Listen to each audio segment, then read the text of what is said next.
নির্বাচনী প্রচারণায় ব্যস্ত সময় পার করছেন যশোর ৪ আসনের বাংলাদেশ জাতীয়তাবাদী দল বিএনপির ধানের শীষের সংসদ সদস্য প্রার্থী ফারাজি মতিয়ার রহমান।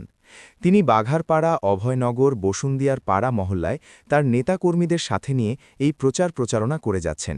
সাথে সাথে সকলের কাছে দোয়া প্রার্থনা করছেন।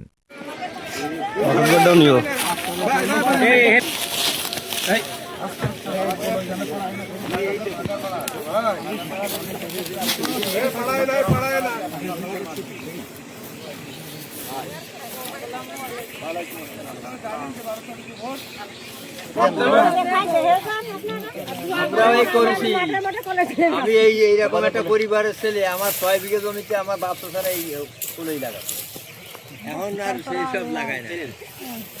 আপনারা আমার জন্য দোয়া করবেন, অবশ্যই অবশ্যই।